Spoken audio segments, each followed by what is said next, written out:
Bienvenue à tous dans votre émission Coupée en 4, nouvelle semaine et aussi nouvelle invitée qui viendra s'installer sur le fauteuil de ce salon de coiffure un peu particulier. En effet, dans quelques instants, je prendrai mes ciseaux pour relooker la personne qui fera sonner ce téléphone, mais aussi pour l'interroger et découvrir son témoignage de foi. Une coupe de cheveux, vous le savez ici, c'est un témoignage de vie. Et je me hâte déjà de savoir qui viendra prendre ma place dans ce beau fauteuil.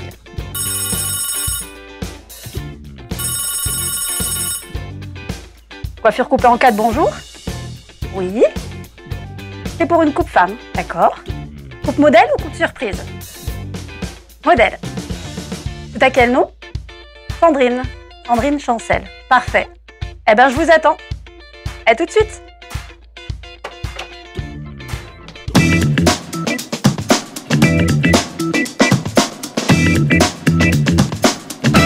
Bonjour Sandrine. Bonjour Jeanne. Installe-toi, je t'en prie. Merci. Mais quel plaisir de t'accueillir dans notre salon de coiffure coupé en 4, un salon de coiffure pas tout à fait comme les autres, puisqu'au-delà de te faire un petit relooking, nous allons aussi découvrir ton parcours spirituel, puisque toi aussi tu as cette particularité, d'avoir un jour décidé de donner ta vie à Dieu. Mais avant cela, parlons de tes habitudes de coiffage. Donc toi, tu as choisi un carré relativement court, un carré classique, c'est ça? Oui, on va dire ça, un carré classique. Et ce carré classique, eh bien, ça ressemble à ça. Alors Sandrine, toi, tu as 38 ans, tu es célibataire, une femme épanouie, tu es née dans les Yvelines, dans une famille de tradition catholique, passionnée par le monde de la radio, des médias, tu fais de la voix off pour certaines pubs et même certains dessins animés aussi. Tu as animé également plusieurs émissions de radio, auto-entrepreneuse pour la presse écrite aussi, notamment. Peut-on dire que c'était pour toi une vocation de donner de ta voix, Sandrine? Oui, je pense qu'on peut le dire. Et j'aimais déjà faire ça quand j'étais petite. Je lisais des histoires à ma mère. Je lui ai lu l'intégrale de tous les Agatha Christie. Et en fait, je la suivais partout dans la maison avec mon livre, donc un livre différent à chaque fois. Et je faisais toutes les voix des personnages différentes déjà depuis petite. Donc je pense que oui, c'était un peu un incontournable. Et puis j'ai toujours entendu ma mère chanter, ma grand-mère chanter, donc il fallait faire quelque chose avec la voix. Et la radio aussi, c'était quelque chose qui te parlait beaucoup? Oui, je pense que j'en suis tombée amoureuse en commençant à écouter la musique. Il y avait quasiment toujours la radio chez moi. Et du coup, ça a fait partie de mon quotidien toujours depuis toute jeune, quoi. Et ça me faisait rêver. Donc, en fait, donner de ta voix, c'était plutôt naturel pour toi. Et donner ton cœur à Dieu, là aussi, c'était plutôt limpide. Puisque tu as vécu, en fait, il me semble, une première expérience de foi à l'âge de seulement 6 ans. Ouais. Et c'est vrai que ça s'est fait, d'ailleurs souvent quand on me demande qu'est-ce qui s'est passé, quand tu t'es convertie, il y a eu une rupture, quelque chose, en fait, j'ai pas vraiment eu ça, j'ai eu quelque chose de toujours très fluide. Et pour moi, c'est un vrai cadeau. À l'âge de 6 ans, en effet, quand je me suis fait, du coup, ma famille est de tradition catholique, j'ai fait ma première communion. Et je me rappelle de ce moment de première communion, alors que je me rappelle pas ce que j'ai mangé hier soir, par exemple. Donc c'est vraiment un moment ancré dans ma vie. J'avais 6 ans. Déjà, j'ai voulu faire ma première communion avant les autres, j'étais la plus jeune. Et j'étais dans la cathédrale donc de ma ville et je me préparais avec les autres enfants. On faisait une espèce de procession pour se rendre au centre vers le prêtre, bref. Et là, vraiment, je sens et j'entends Dieu qui me parle et qui est présent. Et juste cette conviction que, en fait, il est là pour moi, que je suis importante pour lui et que, c'est ça qu'il est attaché à ma vie, en fait. Ouais, enfin, quand je dis qu'il me parle, c'était vraiment ça, sa présence et son amour qui étaient très tangibles. Et je trouve que de prendre conscience de l'importance qu'on peut avoir pour Dieu à seulement 6 ans, c'est fort quand même. Ouais, c'est super fort. Et quand j'y repense, ce qui est fort aussi, c'est que du coup, ça a vraiment ancré et inscrit tout le reste de ma vie de foi. Ce moment-là, il est vraiment clé. Alors Sandrine, toi, tu dis avoir eu, c'est vrai, finalement, cette réelle première rencontre avec Dieu à seulement 6 ans, une révélation qui s'est confirmée aussi à l'adolescence, avec alors, aussi son lot de surprises et de blessures parfois. Et c'est là aussi ce que nous allons découvrir dans la partie coupe de cette émission Coupée en 4.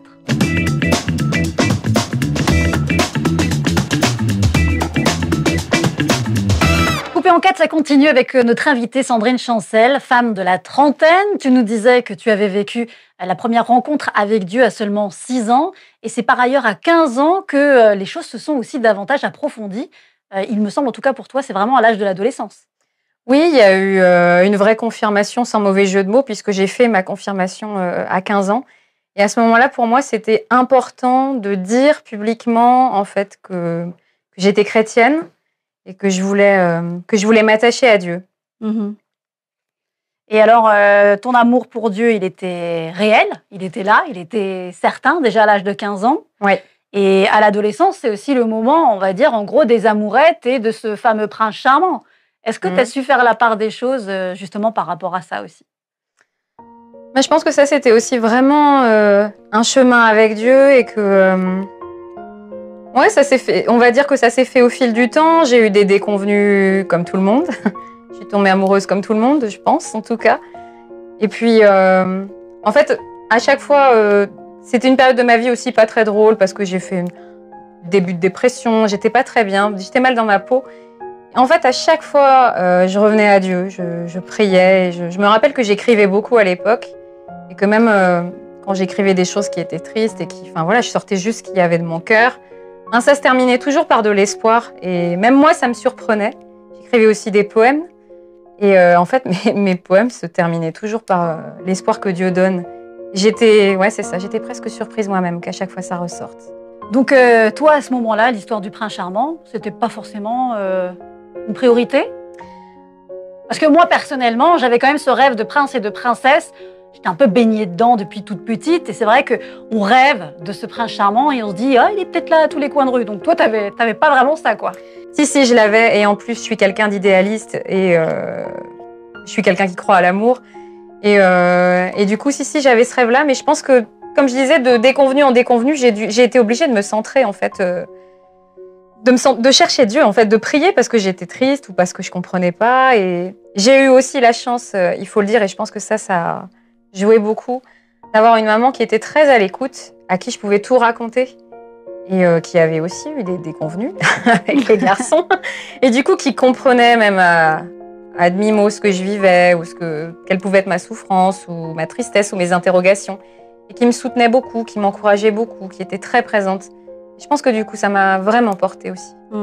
Est-ce que ta dépression, finalement, elle était liée aussi à ce déconvenu, à cet échec sentimental? Ouais, ça a certainement pas aidé parce qu'il y a aussi une question de valeur et de s'aimer soi. Et quand on se rend compte que, comment dire, l'autre sur qui on a jeté notre dévolu s'en fiche de nous, notre valeur en prend encore un coup à déjà un âge où on est souvent pas très à l'aise et pas très bien dans ses baskets. Donc, ouais, ça a sûrement joué.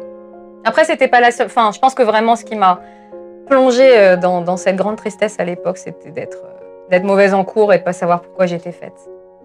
Puis d'autant plus que, voilà, les années passent. Sandrine n'est toujours pas de prince charmant, célibataire encore aujourd'hui. Et j'ai envie de dire, fière de l'être. Hein. Ouais. Tu as décidé de vivre un peu ça autrement. Et c'est ce que nous découvrirons justement ensemble dans la partie coiffage de cette émission coupée en 4.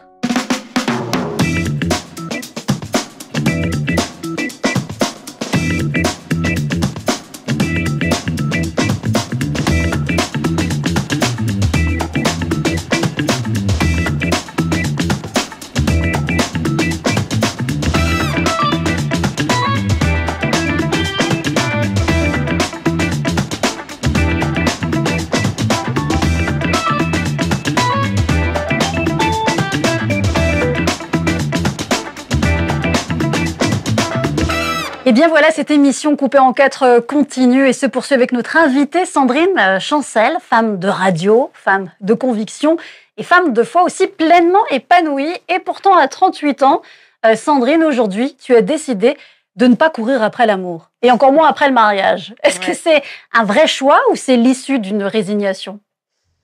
Je dirais que c'est peut-être un petit peu les deux, parce que, comme on disait tout à l'heure, je crois à l'amour et je suis tombée amoureuse aussi. Et il m'est arrivé même plusieurs fois d'y croire. Et puis, au fur et à mesure des déconvenus, j'ai dû aussi vraiment remettre ça, je pense, à Dieu de plus en plus. Et c'est vrai que j'ai appris tout au long de ma vie. J'ai déjà une nature assez indépendante, mais on va dire que j'ai vraiment appris à savourer cette indépendance et cette autonomie que j'ai de plus en plus. Et aujourd'hui, c'est une telle joie d'être libre de mon temps, d'être libre de mon emploi du temps, d'être libre de pouvoir être aussi efficace comme je le désire, là où je veux, auprès de qui je veux, d'être totalement libre. Et en fait, je me rends compte que c'est pas du tout quelque chose que j'ai inventé sur le tard. C'est quelque chose que j'ai toujours eu, qui fut d'ailleurs, raison de multiples frictions avec mes parents, n'est-ce pas? Parce que les parents, ils rêvent de marier leur fille, de connaître leurs gens, d'avoir les petits-enfants, c'est ça? Non, c'était pas forcément ça. Et on a de la chance avec mon frère. Nos parents sont pas comme ça parce que mon frère s'est marié aussi très récemment, trentenaire passé. Mais c'était plutôt que, disons, je pense qu'il comprenait pas vraiment mes désirs d'indépendance déjà très tôt dans la vie, de vouloir tout faire seul, de pas être piloter, coacher, aider, de préférer largement en fait échouer toute seule, mais pour apprendre que d'être trop coachée, on va dire, ou trop guidée. Est-ce que tu aurais peur finalement d'être trop coachée, trop guidée en étant en couple? Tu penses que c'est vraiment un moment qui est important pour toi là aujourd'hui de vivre ce que tu vis? Je pense qu'en effet, c'est une des choses qui me ferait peur de plus pouvoir être libre. Ouais, clairement. Et ouais, comme je le disais, comme c'est ce que j'apprécie dans ma vie aujourd'hui, je n'apprécierais pas qu'on me le retire. Ni même que ça diminue, je pense pas. Ça a le mérite d'être clair. Et pour autant, dans ta tête, tu te gardes quand même pour la bonne personne. Parce qu'il faut le dire aussi, aujourd'hui, tu as décidé quand même de te garder pour la bonne personne. De pas avoir un petit peu d'amourette par-ci, un petit peu d'amourette par-là. Ça, pour toi, c'est hors de ta conception de vie. Et c'est vrai que ça l'a toujours été. Je me rappelle même étant jeune, ado, je croyais au seul et unique amour déjà. Et qu'il y en avait un seul fait pour moi. Donc je pense que ça a aussi guidé mes choix, guidé ma vie, guidé le fait que j'ai toujours été difficile. Et que j'ai pu aussi passer les déconvenus, je pense. Et puis en plus, au-delà de tout ça, nous savons bien que d'être seule dans sa vie, c'est aussi apprendre à assumer, comme tu le disais d'ailleurs toi-même, toute seule, beaucoup de responsabilités. Et là, quand il s'agit de devenir justement chef d'entreprise, c'est parfois un peu plus compliqué quand même, Sandrine. Ouais, c'était... D'ailleurs, on m'aurait dit ça il y a quelques années, j'aurais dit mais n'importe quoi. Moi, je suis incapable de faire ça. On m'a diagnostiqué il y a 2 ans un trouble de l'attention et ça a été vraiment salvateur pour moi parce que je comprenais pas pourquoi j'arrivais pas à fonctionner dans l'ordre, on va dire, depuis toujours. Et à partir de ce moment-là, j'ai pu avoir un traitement qui a marché pendant un certain temps et qui m'a donné les ailes et le courage nécessaires pour sauter ce pas en fait, dont j'osais à peine rêver. Et le médecin qui me suivait à l'époque m'a dit « mais c'est totalement normal et c'est totalement cohérent avec votre parcours ». Donc j'étais rassurée, j'avais peur d'être folle au début. Et puis en sautant ce pas, ça a été aussi très important au niveau de mon autonomie, de mon indépendance. Et je pense que ça m'a fait encore plus aimer l'autonomie et l'indépendance, même si c'était un très gros challenge, du coup, d'arriver à s'organiser, se responsabiliser. Et je pense aussi, au-delà de ça, ce qui est dur quand on est chef d'entreprise, c'est de croire en soi en tant que chef d'entreprise. Et ça, je pense que c'est une lutte pour moi tous les jours. De me dire, oui, je suis chef d'entreprise, je suis cette personne-là et je peux croire en moi ainsi. C'est parce que finalement, ce trouble qui a été détecté chez toi remettait en cause ta valeur, finalement? En fait, au contraire. Tu es capable de faire? Ouais, en fait, disons que c'était plutôt avant le diagnostic. J'avais beaucoup de doutes sur ma valeur et sur mes capacités à réussir, de manière générale. Et en fait, quand ces mots-là ont été posés, que c'était du coup un souci au niveau des neurones et de la transmission de la dopamine, je crois, au niveau des neurones, du coup, ça devenait très concret. Et puis surtout, ça n'était plus mon identité. Et je pense que c'est comme ça que ça a pu me donner des ailes et me dire, OK, mais alors ça veut dire que je suis capable. Et puis j'avais un traitement, comme j'ai dit, que j'ai eu au début et qui m'a vraiment fait faire des pas immenses. Et puis il y avait une raison. Il y avait une raison. Aussi. On pouvait l'expliquer. Oui, exactement. Et c'est vrai, pour le coup, on voit là des challenges qui te poussent chaque jour à ne jamais faire passer Dieu au second plan, à ne pas attendre que la vie passe, comme l'envie de racheter un peu le temps. Car en effet, dans ta vie, il n'y a vraiment pas de temps à perdre, vu tous les projets de dingue que Dieu te confie. Et c'est d'ailleurs ce qu'on va constater ensemble dans la partie finition de cette émission coupée en 4.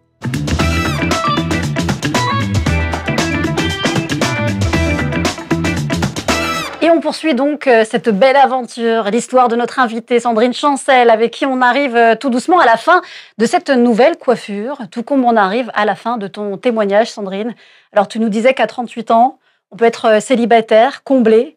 Alors, ce qui est sûr, c'est que ça laisse beaucoup de place à plein d'autres choses, tu le disais, car il faut le dire, un homme et des enfants, ça occupe un peu. Et toi, ce qui t'occupe dans ta vie, eh bien, ce sont ces projets que finalement Dieu t'a confiés.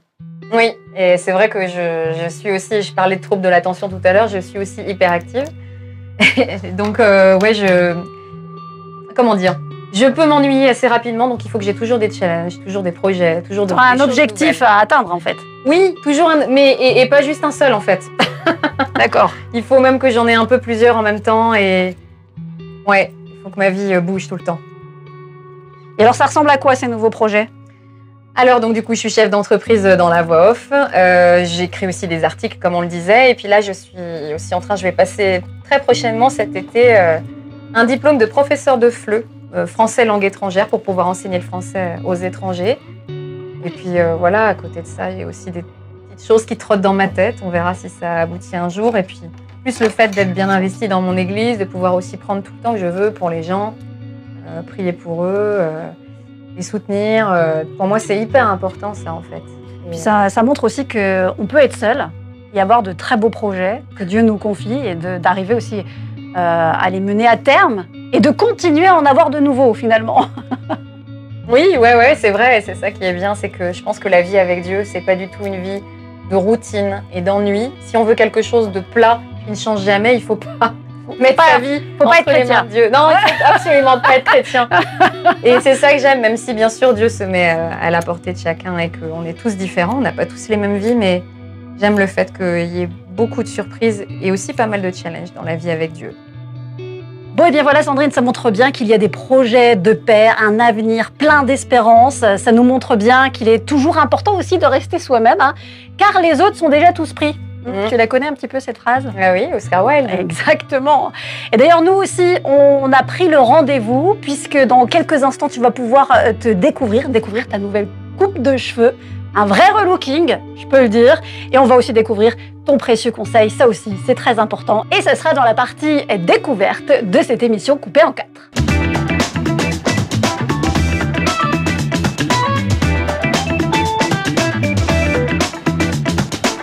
Et nous voici donc à la dernière partie de cette émission, c'est la partie découverte. Alors Sandrine, tu vas pouvoir te découvrir, ça y est, dans le miroir.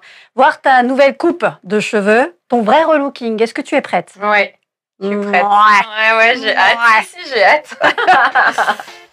C'est parti. Oh, c'est top. Ah, c'est génial. Ça te C'est trop plaît? bien. Ah ouais, vraiment. Ça, le petit carré. Alors, tu vois, j'ai gardé quand même une ligne relativement droite, Oui. à peine inclinée, Oui. pour garder cet effet de longueur quand même au niveau du visage. Et en même temps, j'ai quand même un peu dégradé pour donner l'effet un peu de carré boule. Tu Et vois? c'était ça que je voulais. Ouais. Donc voilà. Ouais. C'est magnifique. Merci beaucoup. Contente que ça te plaise. Merci. Alors Sandrine, ça y est, c'est vrai que c'est la fin, donc tu t'es découverte maintenant. Et moi, j'aimerais aussi découvrir quel est ce précieux conseil que tu aimerais laisser aux personnes qui nous regardent depuis le début de cette émission. Je pense que le précieux conseil que j'aurais à donner là, et puis c'est raccord avec ce que j'ai dit juste avant, c'est de s'accrocher toujours à Dieu, même quand on n'y arrive plus d'ailleurs, mais de savoir qu'il est toujours là et qu'il ne nous lâche jamais.